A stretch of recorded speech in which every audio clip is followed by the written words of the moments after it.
Hola, buenas tardes. Bueno, muchas gracias por la invitación. Es un gusto estar con ustedes dentro de este proyecto de la red didáctica.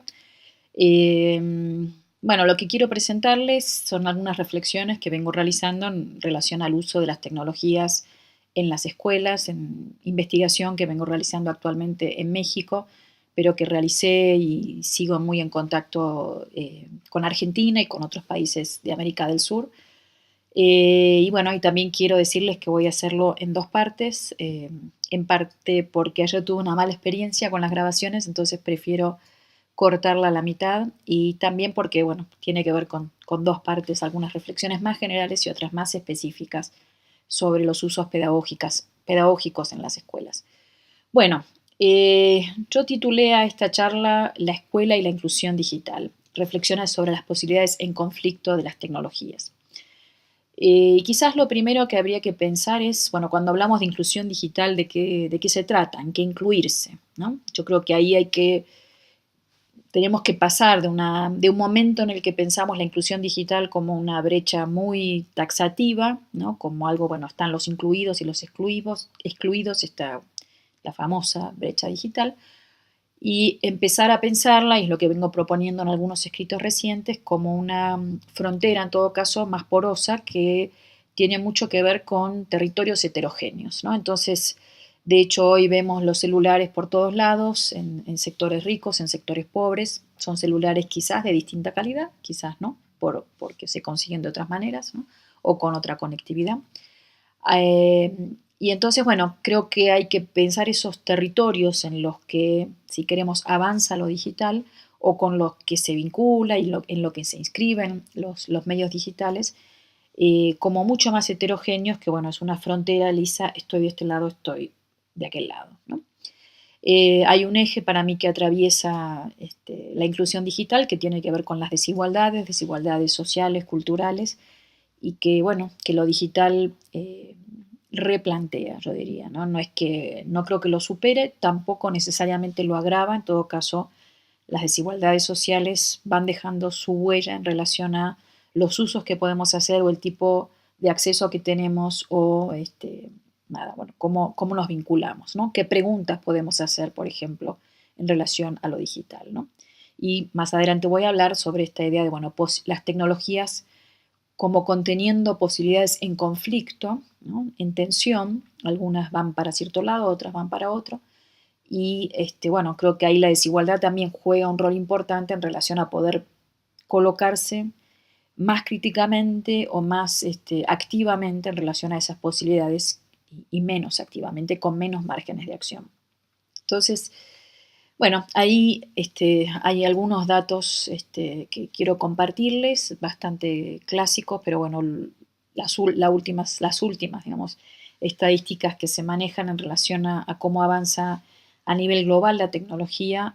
Bueno, más de la mitad del mundo hoy está conectada, sobre todo a través de teléfonos celulares. Entonces, bueno, esto es algo que viene marcándose de manera muy fuerte. Hay algunos gráficos que son bien interesantes de, bueno, qué se hace en un minuto de Internet, ¿no? Y ahí uno puede ver, bueno, cómo sigue habiendo en gran medida correo electrónico, mensajes de texto, pero cada vez más se ven imágenes, y también hay una presencia creciente de otro tipo de aplicaciones que seguramente mañana pasen de moda, pero que bueno, que después me va a interesar reflexionar un poco más sobre ellas, como Instagram, Snapchat, ¿no? Y bueno, las que tienen mucho que ver con un lenguaje visual, ¿no? Y un tipo, además del lenguaje de mensaje, que se elimina automáticamente, ¿no? Y que creo que también está marcando algo novedoso en relación a la comunicación, a la sociabilidad, ¿no? A las relaciones con el saber.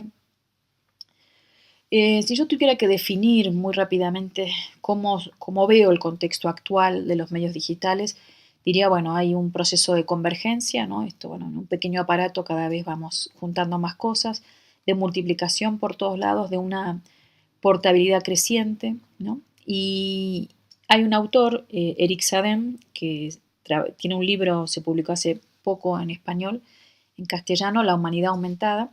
Él dice que la revolución digital ya pasó, es decir, ya no podemos seguir hablando como si estuviera ocurriendo, ya pasó, pero lo que estamos en este momento es en otra fase que tiene que ver con la digitalización de lo humano, ¿no? Y aquí entra la Internet de las cosas, el hecho de que cada vez más todos los aparatos tienen un chip incorporado, eh, desde la heladera hasta la tostadora, obviamente los autos, ¿no? Aparatos más grandes, aparatos más chicos.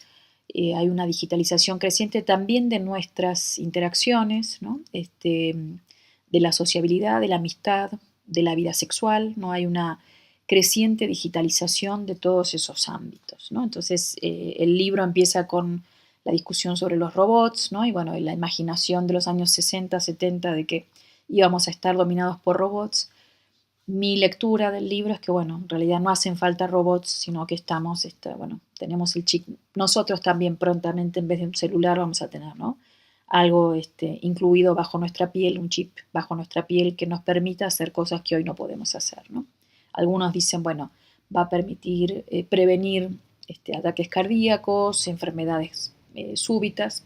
¿Quién puede estar en contra de eso, por supuesto? Al mismo tiempo también hay una creciente vigilancia, hay una creciente intervención, ¿no? Invasión de los datos, ¿no? De convertir todo en datos, ¿no? Entonces nuestras compras en el supermercado, todo se convierte en nuestras casas, ¿no? Hay también, algunos dicen, bueno, una nueva antología de la presencia, y esto tiene mucho que ver con los celulares, ¿no? Y sobre todo con los celulares inteligentes, estos que son extensiones de nuestra mano, ¿no? Una relación casi continua, espacio-temporal, estamos siempre conectados, ¿no? Vamos, a todos lados donde vamos estamos conectados, es casi imposible desconectarse, o en todo caso exige una decisión consciente y explícita el desconectarse. Bueno, hay un vínculo cuerpo-interfaz, ¿no? A través de la mano, de tenerlo en la mano, de la digitalización de lo digital, ¿no? De los dedos. Los celulares avanzan cada vez más a una asistencia personalizada. ¿Qué hiciste? ¿Qué querés hacer? Bueno, Siri y otros fenómenos, ¿no? Entonces, la tecnología que promete que se nos adapta cada vez más. Las tecnologías de geolocalización que están transmitiendo datos todo el tiempo, aunque no seamos conscientes de ellos o no querramos. Y finalmente, lo que se habla hoy de la realidad aumentada, ¿no? Que tiene que ver con vincularse la realidad con múltiples ventanas, ¿no? Y yo creo que ahí no es solamente cuestión de los anteojos de Google que permiten ver ¿no? Abriendo o buscando cosas, diciéndonos, bueno, usted está mirando este monumento y este monumento, ¿no? Aparece ahí la ventanita, sino que aunque no tengamos este anteojo, de hecho, muchas veces lo tenemos en la mano y es como a ver, ¿no? ¿Dónde estoy y qué me dice Wikipedia, qué me dice Google, qué me dice esto, qué me dice lo otro, ¿no? Entonces es un modo de estar que es un modo de estar siempre conectado a otras conversaciones, a otras cosas, a otras redes, ¿no? Y una presencia, una ontología de la presencia bien diferente, ¿no? Entonces, bueno, nada, me interesa a mí subrayar que esto plantea posibilidades en conflicto, ¿no? Que uno puede decir, bueno, qué bueno que tenemos todas estas tecnologías, también, bueno, cómo eso nos desconecta de donde estamos, nos desconecta, nos despersonaliza o desindividualiza, ¿no? O nos amplía márgenes de acción, pero también nos quita márgenes de acción, ¿no? Y bueno, tengo algunas imágenes de escuelas en las que uno ve, bueno, hay escuelas conectadas que parecen oficinas, que dejan de ser escuelas en un sentido, ¿no? Como esto de los centros de telemarketing, ¿no? Que bueno, son como cubículos o pequeños espacios de trabajo, ¿no? Cada vez pods se llaman en inglés, ¿no? Cápsulas, en vez de ser aulas. O bien los chicos están en el aula, pero están permanentemente en Facebook, están en otras conversaciones. Entonces, bueno, digo, no es que todo, de nuevo, ¿no? No sé si es malo, en un sentido diría se ganan cosas y se pierden cosas, ¿no? Y en algún sentido me animo a decir, y ya lo iré diciendo más claramente hacia el final, bueno, sí, que esa opción tiene sus problemas, ¿no? El hecho de no poder, de solo conectarse a Facebook y no poder conectarse a otras conversaciones o a otras redes de conocimientos, tiene sus problemas. En este contexto, bueno, ¿qué pasa con los saberes? ¿No? Es algo que a mí me importa y me interesa mucho. Em, Sabemos poco en realidad de cómo funcionan las tecnologías cada vez, o sea, están más ubicuas, están por todos lados y se vuelven más glamorosas, ¿no? Más bellas, pero también más opacas, ¿no? ¿Quién sabe qué pasa adentro de un teléfono y por qué, digamos, bueno, si no es por la manera que te permite solucionarlo inmediatamente, ¿no? Sabemos bastante poco de lo que sucede, ¿no? Son los ingenieros, en todo caso, los que saben cómo hacerlo, los codificadores, los diseñadores, los programadores. Y bueno, y ahí tenemos una nueva élite o nuevos expertos, ¿no? Que manejan mucho de nuestra vida, ¿no? Hay también, algunos dicen, una relación totémica con la tecnología, ¿no? Una relación de fascinación, una relación de idolatrar, ¿no? La tecnología. Y quizás ahí habría que plantearse, bueno, cómo recuperamos un espacio de decisión y si podemos interrumpir la fascinación como única posición frente a la tecnología, ¿no? Quiero proponer algunas pequeñas reflexiones, como una especie de digresión, pero bueno, que a mí me permite en todo caso volver después también en la cuestión de las pedagogías, ¿no? Que tiene que ver con qué pasa con las imágenes. Yo decía, bueno, ¿qué se hace en Internet? Mucho de lo que se hace está atravesada por las imágenes, ¿no? Y ahí me parece que ahí vale la pena detenerse un poco, qué están produciendo, qué enseña una imagen, cómo enseñamos con imágenes y cómo las imágenes hoy circulan en este mundo, ¿no? Y ahí, bueno, voy a compartirles imágenes del mundo, ¿no? Esto es algo que plantea Nick Mirzoeff, crítico, historiador visual inglés. Él compara la imagen del mundo que produjo la NASA en 1972, la primera vez que los humanos vimos una foto del mundo, el blue marble en inglés, el mármol azul, desde lejos, la posibilidad de ver el globo en su conjunto, ¿no? Y esta fue una imagen, es una imagen impresionante, fascinante, etcétera, ¿no? Y esto es 1972, 2012, tecnologías digitales, ¿no? Mirzoeff dice qué pasa, va un astronauta japonés al espacio y ¿qué hace? Se saca una selfie, ¿no? Y bueno, entonces uno podría decirse la imagen del mundo versus, ¿no? Un mundo, un hombre, un ser humano que solo quiere mirarse a sí mismo, está allá afuera, podría estar mirando otras cosas y tiene que decir estuve aquí, ¿no? El yo, ¿no? Es lo que más importa.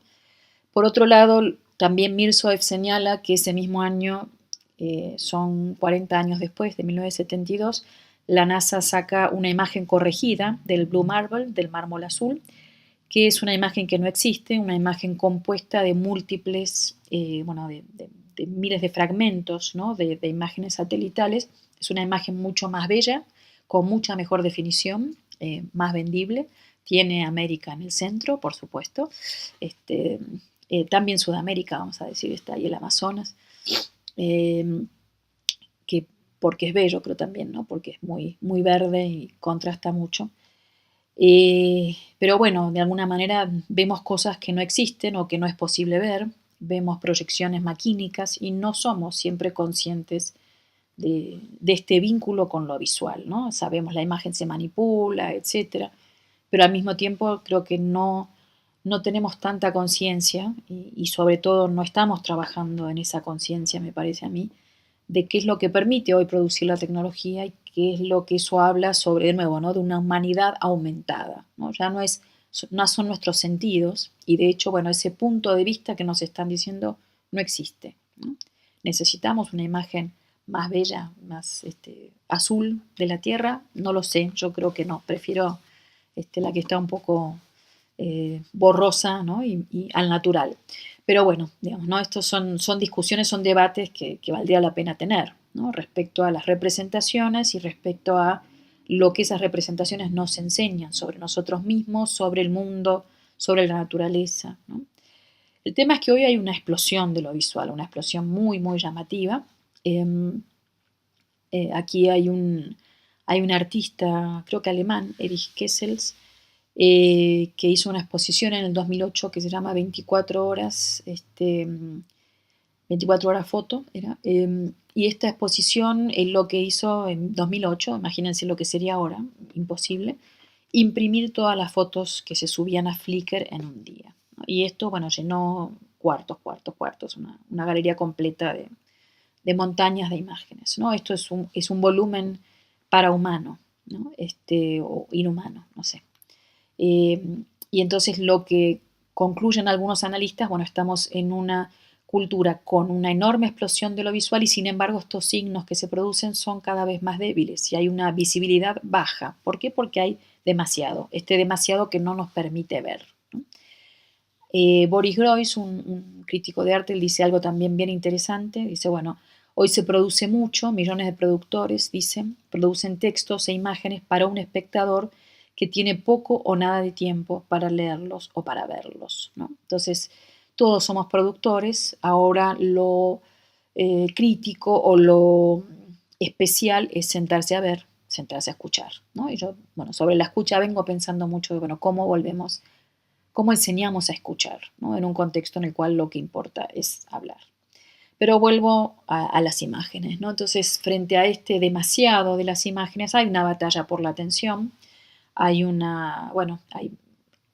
las industrias culturales aquí están batallando fuertemente, con la escuela, con otras, entre ellas, ¿no? Sobre todo entre ellas, diría más que nada.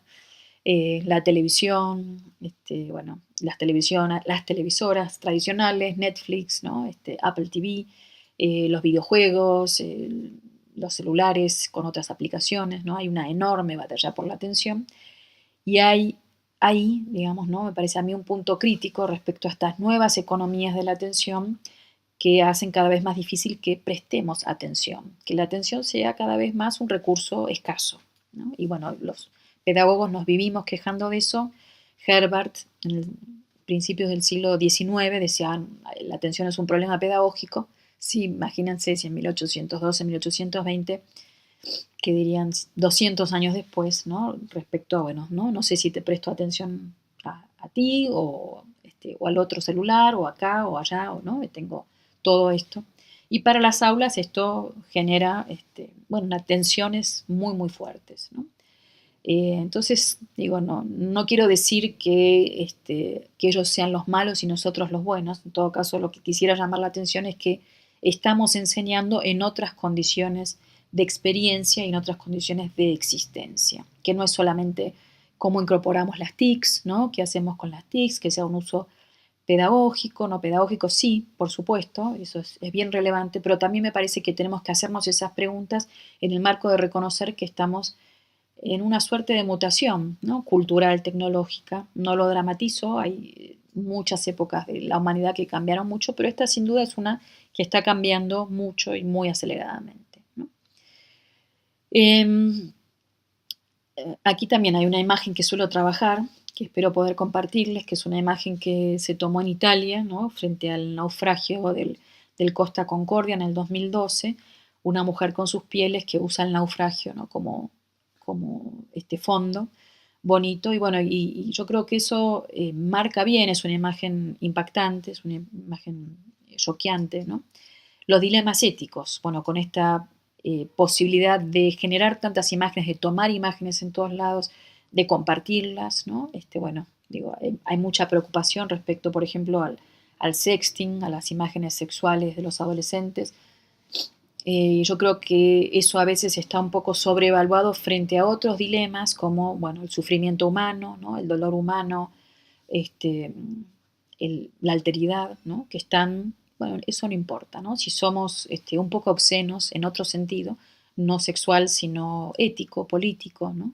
Con el sufrimiento de los otros, eso no importa. Total, me puedo reír, puedo hacer un meme, puedo hacer cualquier cosa, ¿no? Convertir una tragedia en un fondo impactante de foto y circularla, ¿no?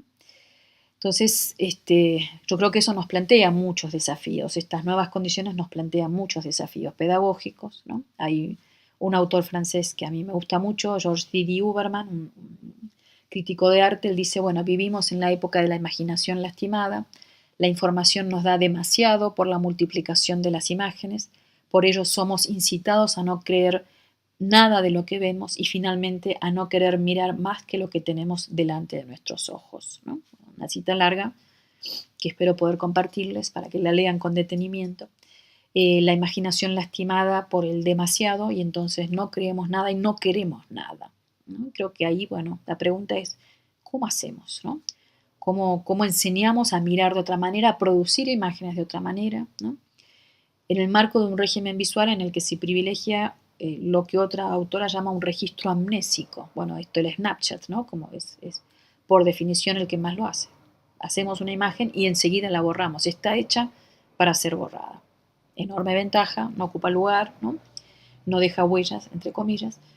Pero también, bueno, ¿qué vínculo hay entonces con el signo, ¿no? Con la inscripción, con el registro de mi experiencia, si la voy a hacer para borrarla, ¿no?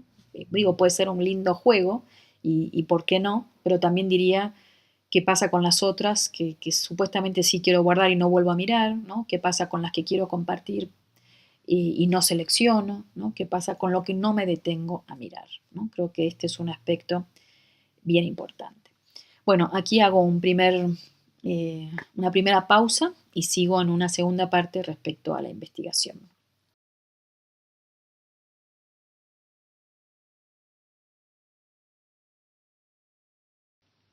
Bueno, em, en esta segunda parte me gustaría hablar de, bueno, qué es lo que vengo viendo en la investigación respecto a la inclusión digital en la escuela, ¿no? Y bueno, qué es lo que me parece que va a mí, por lo menos me hace pensar las cuestiones que veo, ¿no? En primer lugar, yo quiero señalar que eh, quiero elogiar a la escuela, como dice mi amigo Jorge La Rosa, criticar a la crítica a la escuela, ¿no? Creo que, bueno, tenemos mucho de eso ya, mucha retórica antiescolar, que la escuela es una escuela prisión, ¿no? Que domestica, que estupidiza, ¿no? Que además pretende es una escuela del siglo XIX para mentalidades del siglo XXI, etcétera, ¿no?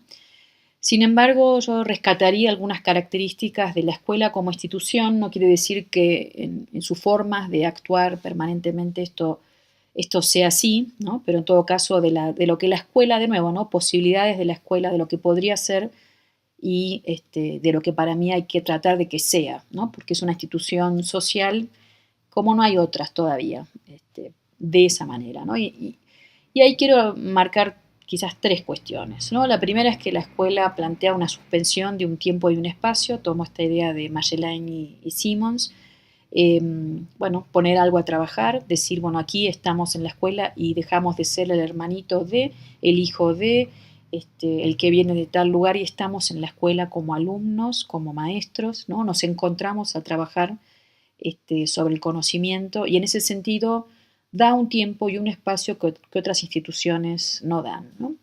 También la escuela proporciona un espacio de atención y pensando en las nuevas economías de la atención, bueno, el poder atender a algo, el poder decir, bueno, hay un profesor, un maestro que te dice, ¿no? Bueno, mira para acá, toma esto, lee esto te va a interesar o esto te debería interesar, no importa, ¿no? La manera en que lo dice a veces no es la más invitante o convocante, sin embargo, está planteando un foco de atención, un eje, ¿no? Que tiene que ver con una relación con el saber, una relación con la comunidad, ¿no? Una construcción de lo común. Este saber es importante no solo para ti y para mí, sino para otros, para todos, ¿no? En ese sentido, bueno, a mí me parece que la escuela ofrece posibilidades muy interesantes, ¿no? También Marceline y Simmons hablan de la posibilidad de profanar, ¿no? El saber, en el sentido de volverlo profano, de animarse a saber, ¿no? Un sentido de relación más horizontal, ¿no? Un sentido de, bueno, agarro un texto y tengo que estudiarlo, tengo que desmenuzarlo, tengo que someterlo a otras preguntas, ojalá que preguntas interesantes, ¿no? Este, bueno, y en ese sentido también eso es un espacio público, ¿no? Un espacio que no es privado, aunque sea privada, sino que ocurre entre todos, entre otros, que no son los de mi familia y que tiene que ver con una construcción de lo común, ¿no? También diría que la escuela es bastante más precaria y más porosa, ¿no? De lo que suele creerse. Em, Ahí me gusta, ¿no? Esta idea de lo precario y lo poroso, lo tomó de un antropólogo norteamericano, Ian Nespo. Él dice, bueno, hay que ver qué se lleva y qué se trae de la escuela, qué saberes y estéticas se movilizan, qué se vuelve cercano, qué se torna distante en las operaciones de conocimiento, ¿no? Eh, Nespor dice, bueno, la escuela es un espacio, una intersección en un espacio social, un nodo en una red de sistemas de trayectorias, ¿no? Que se extienden por fuera, adentro y afuera de la escuela, ¿no? Cuando los niños vienen, traen saberes, conocimientos de otros lados, se vinculan a estos y después los llevan y hacen otras cosas, ¿no? Entonces, en ese sentido, Em, Esto de la escuela-prisión, bueno, podrá tener muros y buscar, ¿no? Afirmar esos muros, esas distancias, esas fronteras. Sin embargo, siempre es más poroso que eso. A veces es muy poroso, directamente casi no es escuela, y a veces, bueno, permite una circulación, ¿no? O al final, aunque no lo permita, eso sucede, ¿no? Y también ahí sumo una idea, me gusta mucho de un historiador de la educación, David Hamilton, un inglés. Él dice, bueno, la educación, la escolarización y la educación no son lo mismo, ¿no? La educación tiene que ver con la acumulación de la experiencia, ¿no? Con poder reconfigurar la experiencia humana, con poder superar, ¿no? Los límites que tenemos como humanos, pero la escolarización tiene que ver con la distribución de experiencias humanas, ¿no? Y dice, bueno, los humanos somos frágiles y la escolarización de alguna manera trata de compensar esa fragilidad, diciendo, no hace falta que vuelvas a inventar todo, ¿no? Aquí hay ya cosas que están más a la mano, que sabemos que puedes hacer. Entonces, esta idea del espacio de distribución de experiencias humanas, en ese sentido no es una diferencia de grado, ¿no? La escolarización es una educación más sistemática, sino que su eje es otro, su eje es el para todos, su eje es la construcción de lo común y su eje es, bueno, transmitir ciertos conocimientos, ciertos saberes que son importantes, ¿no? Para las generaciones humanas. Y de nuevo aquí creo que hay algo que, bueno, que Internet no reemplaza, ¿no? A Internet no le preocupa distribuir experiencias humanas, le preocupa que seamos clientes, que estemos pegados, conectados, ¿no? Pero no esta idea, bueno, de para dónde vamos como sociedad humana, ¿no? Y bueno, podemos hoy clonarnos, ¿no? Bueno, queremos hacerlo. Podemos hoy saber mucho de la vida de los demás, queremos hacerlo, ¿no? Bueno, no sé, podemos enviar cosas anónimamente, debemos hacerlo, ¿no? O sea, hay un montón de cuestiones que no es solamente la posibilidad, sino también, bueno, incluir ahí debates y preguntas diferentes, ¿no? Em, en la investigación en concreto en que vengo trabajando en escuelas secundarias en Argentina, en México. Fueron investigaciones que hice en distintos momentos, entre 2010, 2014, ¿no? Programas que tenían que ver, que tenían conectar igualdad. En la Ciudad de México trabajé en una investigación en 2014 y 2015 en escuelas secundarias, pública, privada, entrevistando a profesores, alumnos de segundo y tercer año, recopilando trabajos escolares, observando clases cuando me dejaban. ¿Qué es lo que veo ahí? Bueno, hay prácticas nuevas de lectura y escritura, y en ese sentido me parece que muchas de las cosas que hoy se afirman de que hay menos lectores, yo creo que no es cierto. Eh, Hay otras prácticas de lectura, con los celulares estamos leyendo todo el tiempo, signos, muchas veces uno podría decir, bueno, hay mucha más presencia de iconos, ¿no? Visuales, signos, emoticones, fotografías como lenguajes de la comunicación. Hay también una relación borrosa entre las formas orales y las escritas, textos provisorios, textos más efímeros, ¿no? Mensajes instantáneos, blogs, cada vez más los mensajes grabados, ¿no? Aparecen como registro importante de la comunicación.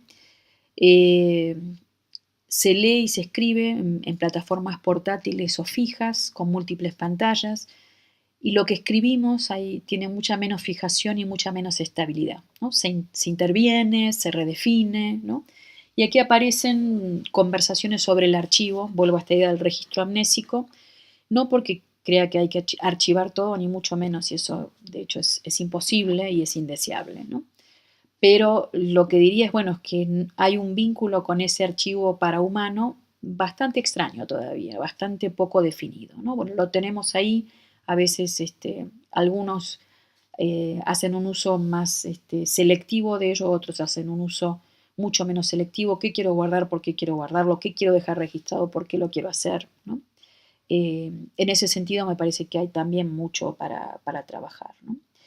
Em, las lecturas y las escrituras muchas veces ahora son más veloces, con tiempos y autorías diferentes a los usuales, mucho más fragmentarias también, ¿no? Los textos largos son más resistidos, la novela como forma, hay quienes dicen que va a pasar de largo, no está tan claro igual, porque si uno piensa en, por ejemplo, lo que es Juego de Tronos, ¿no? Game of Thrones, Bueno, digo, es una novela en serie, ¿no? Es mucho más que una novela, ¿no? Es una historia que se va ramificando, abriendo, ¿no? Es como, podría ser una novela del siglo XIX, una saga familiar del siglo XIX, con otros formatos. Yo creo que la narrativa no está muerta, pero en todo caso va cambiando, ¿no? Y va abriendo de nuevo ventanas y cosas muy distintas, ¿no? Y también diría ahí para los que dicen que eso es menos complejo, no, depende. Hay lecturas en este momento muy complejas y textos audiovisuales muy complejos, ¿no? Que exigen intertextualidad, bueno, mucha memoria, mucha búsqueda, ¿no? Em, y conexiones. En otros casos no, en otros casos es como clic, clic, clic, ¿no? Y no pensar mucho, no reflexionar, ¿no? Sobre ese clic que hacemos. También diría que un rasgo de época es que muchas de las lecturas son lecturas irreverentes, transgresoras, ¿no? Se lee para disfrutar y por placer, ese es el nuevo discurso hegemónico, también en la didáctica escolar, ¿no? Parece que otro tipo de lecturas están mal, bueno, lectura informativa, lectura por placer, pero después otro tipo de variantes, una lectura, por ejemplo, de una novela difícil, ¿no? Esa no me da placer, entonces no, tampoco me informa, entonces no, ¿no? Y se lee esto que decía, una apropiación juguetona, ¿no? Que creo que es también un rasgo de época, ¿no?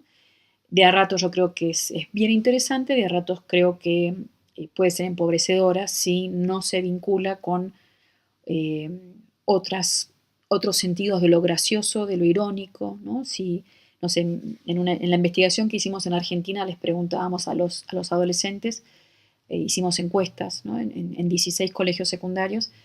Lo primero, lo que más veían en YouTube era videos graciosos. Les decía, bueno, les pregunté cómo es que buscan videos graciosos. Em, Esto ya eran las entrevistas, ¿no? Los videos graciosos aparecieron en la encuesta, después hicimos entrevistas, ¿cómo buscas videos graciosos? Y pongo videos graciosos, ¿no? Entonces, bueno, videos graciosos puesto en YouTube nos va a dar bloopers, nos va a dar cierto tipo de humor y no otro, ¿no? Entonces, también pensaba yo, bueno, qué bueno sería que la escuela pudiera ahí ampliar, enriquecer esa visión de lo gracioso, de la ironía, de la parodia, ¿no? Que en un momento eran gestos muy críticos, ¿no? Muy eh, subversivos, podríamos decir, ¿no? Muy de sublevarse contra un orden establecido, reírse del poderoso, y que hoy son el gesto dominante de los poderosos, ¿no? Que no nos dejan tomarnos en serio ciertas cosas que hay que tomarse en serio. Y en todo caso reírnos como querramos reírnos, sino como nos dice YouTube, no sé, le hace Tinelli o similares, ¿no? Que tenemos que reírnos. Entonces, creo que este aspecto es bien interesante, ¿no? Otra cosa que pasa en la escuela, que es bien llamativa e interesante, es que lo que más se hace es buscar información, ¿no? La primera cosa que maestros y profesores hacen es hay que buscar información. Y buscar información se entiende como ir a Google o ir a Wikipedia, ¿no? O a YouTube. Son los nuevos repositorios, prácticamente no hay otros, ¿no? Alguna minoría de profesores busca de algunas páginas de búsqueda y esas son muy valoradas por los chicos que dicen, me dijo algo que no sabía, porque lo de Google yo ya lo sé. Lo que no sabe es cómo es el algoritmo de Google, que creo que también le tendríamos que enseñar, bueno, que eso que aparece primero no es necesariamente lo más correcto, ¿no? Lo más riguroso. Eso no siempre lo saben, pero bueno, por un problema de economía, obviamente vamos a los primeros resultados, ¿no?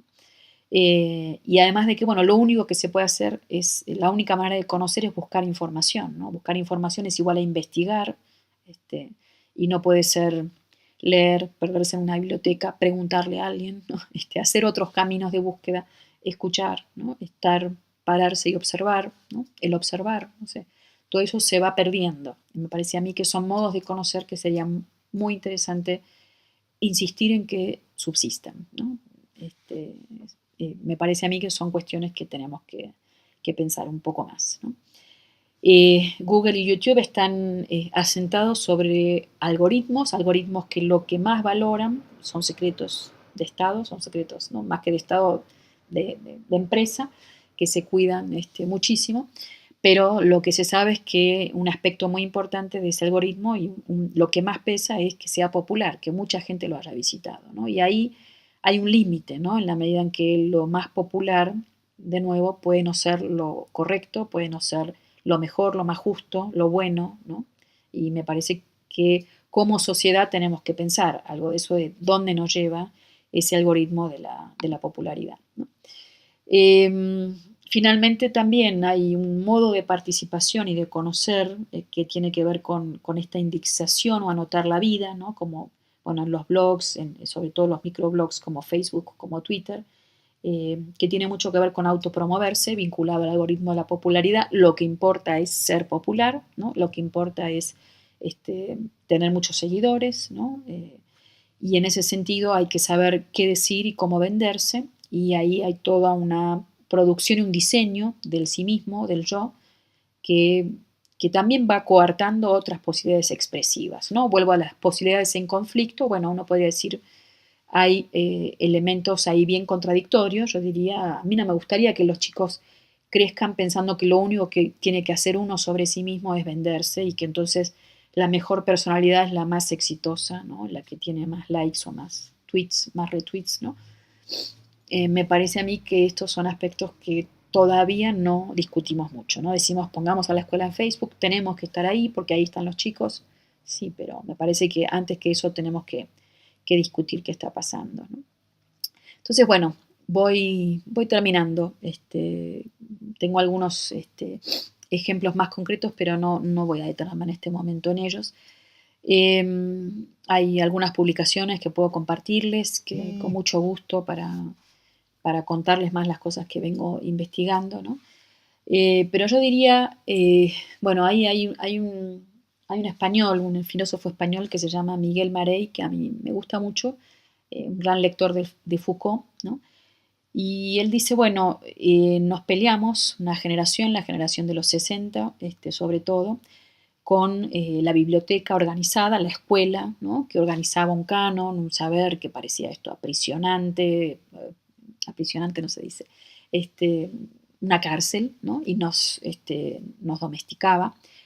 Y bueno, y él dice ahora la biblioteca desaparece y está siendo sustituida por archivos, de nuevo, para humanos, como los de Google, en los que parece que cada uno va a leer a su aire, ¿no? Como quiera, va a ir por donde quiera. Pero sin embargo, no va por donde quiera, va por donde dicen los algoritmos que uno vaya, ¿no? Y en ese sentido hay un cierto, él dice Morey, hay un cierto fracaso educacional, ¿no? Que nos amenaza, ¿no? Dice, bueno, si saber es cortar, ¿qué saber podemos enseñar en las escuelas? Si ya no hay biblioteca de la tradición, ¿qué es lo que se puede enseñar, ¿no? Y yo ahí creo que vale la pena darle una vuelta a estos asuntos, porque vale la pena detenerse en, bueno, ¿qué podemos enseñar, ¿no? Y aquí los objetos de enseñanza y las prácticas, los objetos, por ejemplo, de lectura, las prácticas de lectura importan, ¿no? Las que nosotros podamos promover en la escuela con las tecnologías. No estoy diciendo no tengamos las tecnologías, pero en todo caso usemos las tecnologías también para enseñar a detenerse, para enseñar a reflexionar sobre el algoritmo, sobre los archivos, sobre los registros que hacemos y lo que no hacemos, sobre lo que compartimos, sobre lo que eso organiza como sociedad, ¿no? Bueno, todos mis likes, ¿a dónde van conformando? Quizás habrá que buscar casos, ¿no? Que permitan poner de nuevo dilemas, tensiones, ¿no? Y yo creo que ahí todavía tenemos mucho por trabajar, ¿no? Em, ¿Qué tipo de innovaciones, qué tipo de usos entonces tendríamos que producir? ¿Qué tipo de escrituras y de vínculos con el saber habría que fomentar, ¿no? Yo no es que tenga una respuesta clara para eso. En todo caso, en el análisis de algunas prácticas concretas me voy dando cuenta que algunas funcionan mejor y otras peor, ¿no? Y creo que las que funcionan mejor son las que pueden tener un fin muy claro, que no pasa por la tecnología en sí misma, sino por quiero enseñarles esto, quiero proponerles este camino de conocimiento, y voy trayendo las tecnologías y las posibilidades que me dan de conectarse, de acceder a otros archivos, a otros lenguajes, ¿no? De producir escrituras y registros en función de ese proyecto. Las que empiezan y terminan en la tecnología me parece que son más pobres, ¿no? Digo, no estoy diciendo que, por ejemplo, bueno, enseñar a programar está muy bien, no estoy diciendo que no, pero en todo caso ese sería convertirlo en un objeto, ¿no? Y no es que lo enseño a programar para que seas un ciudadano flexible, competitivo en el futuro, sino, bueno, te enseño la lógica de este sistema y te pongo ejemplos y te pongo casos y te pongo tensiones. Esto lo puedes diseñar, pero puedes programar esto. Pero querés programar esto, podrías hackear un aeropuerto, pero querés que se caigan los aviones, ¿no? O no. Digo, ese tipo de cuestiones me parece que tienen que ser mucho más explícitas y mucho más trabajadas, ¿no? En todo caso, creo que lo que sería bien interesante es poder pensar un tiempo y un espacio de la escuela, ¿no? Donde se puedan proponer formas de trabajo, donde se puedan plantear otras preguntas y dilemas que sean distintos a los que hoy aparecen de forma dominante en los medios digitales. Entonces, por ejemplo, la popularidad, ¿no? O el navegar, surfear versus, bueno, puedo acercarme con otra profundidad, puedo detenerme, puedo pensar que por donde navego, ¿qué navegación es esa? ¿Quién me armó el recorrido? ¿Puedo armarme otro? ¿Qué implicaría eso? ¿No? ¿Y para qué? ¿Y por dónde? ¿No? Y vuelvo a esta idea de otros modos de saber también, que creo que no habría que subestimar ni desechar, ¿no? Que pasa por vincularse a los que tenemos al lado, que esa es una ventaja del aula, que pasa por vincularse a textos que no van a aparecer primeros en Google ni en YouTube, porque no son los más populares, pero son muy interesantes, ¿no? Entonces, me parece que estos son cosas que en las escuelas podemos hacer y que yo creo que sería muy bueno que hagamos para que también lo que está sucediendo en el mundo, bueno, pueda tomar otros cauces, ¿no? Y que esos cauces no estén definidos solamente por los grandes poderosos de las industrias tecnológicas que van a buscar maximizar su ganancia, sino por debates públicos, debates democráticos, ¿no? Que atiendan a la justicia, que atiendan, bueno, a una vida en común, a una vida sustentable, ¿no? A una vida en la que tengamos lugar todos de la mejor manera. Bueno, espero que haya sido más o menos clara, y bueno, estaremos en contacto estos días con sus preguntas y comentarios. Muchísimas gracias.